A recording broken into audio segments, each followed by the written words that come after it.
Одна из самых массовых лжи и клеветы в отношении ингушского народа – это ошибочное суждение о том, что ингуши в годы Второй мировой войны якобы массово отказывались воевать в рядах Красной армии против фашистов и проявляли склонность к коллаборационизму. Некими антиингушскими деятелями прилагаются оклеветывающие действия по всяческому лишению весомого вклада ингушей в борьбе с армией вермахта. В качестве оправдания для выселения и геноцида ингушей и чеченцев 1944 года, некоторые неразумные дезинформаторы ошибочно утверждают, что ингушские старейшины якобы призывали свой народ всячески оказывать помощь и содействие нацистским оккупантам, побуждали ингушей вступать в ряды солдат вермахта и противиться солдатам Советской Красной армии. Разумеется, на эти ложные заявления не имеются никаких доказательств на наличие фактов, а как раз наоборот. Этим ложным доводом есть весомое опровержение.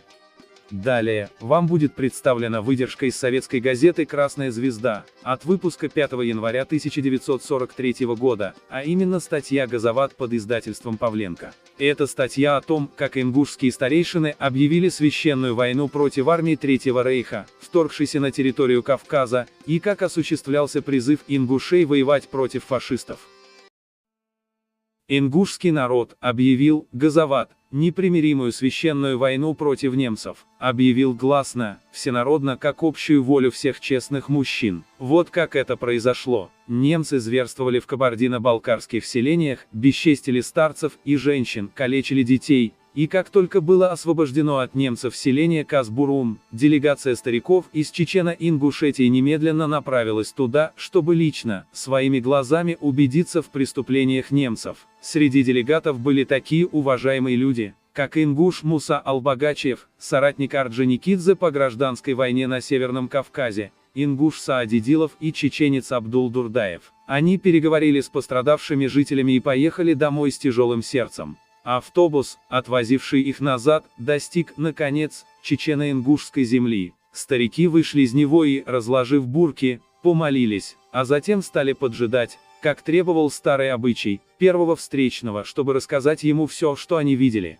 Слух о возвращении делегатов бежал впереди их. Когда Абдул Дурдаев выступил в ауле, собралось со всей округи до 6000 человек. Не было помещения, способного вместить всех приехавших. Пришлось расставить пересказчиков. Стоя поодаль один от другого, они, как эстафету, передавали речь во все концы площади и на крыши домов, густо усеянные народом. Горцы, вообще говоря, недоверчивы, а их старики – втройне. Такими воспитала их прежняя жизнь, и это еще осталось в характере. Они привыкли верить своим глазам больше, чем книгам, и старики, ездившие к Кас-Бурун, были глазами всего народа. Они рассказали чистую правду, и правда эта потрясла ингушей. Вскоре произошли новые события, удесятерившие общую ярость. Война захватила районы Северной Осетии и ингушские села. Каждый день приносил все более мрачные известия. В одном месте немецкая авиация бомбила стадо, в другом, из пулеметов обстреливала безоружных детей и женщин.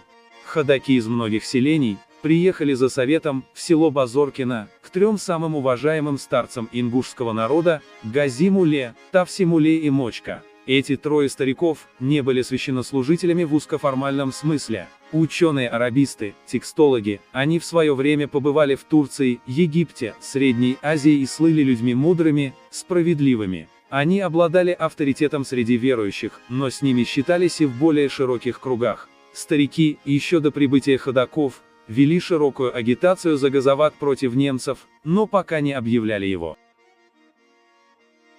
Прибытие ходаков ускорило решение дела. Собрав в Базоркино до 800 представителей сел, 3 старцев поднялись на минарет Базоркинской мечети и громко призвали ингушский народ к Газовату, к непримиримой, иступленной священной войне против немецкой сволочи, к войне до славной победы и полной мести. От имени 3 Гази-Мулла прочел народу стих из Корана, на основании которого они вводят Газоват. Вот этот стих.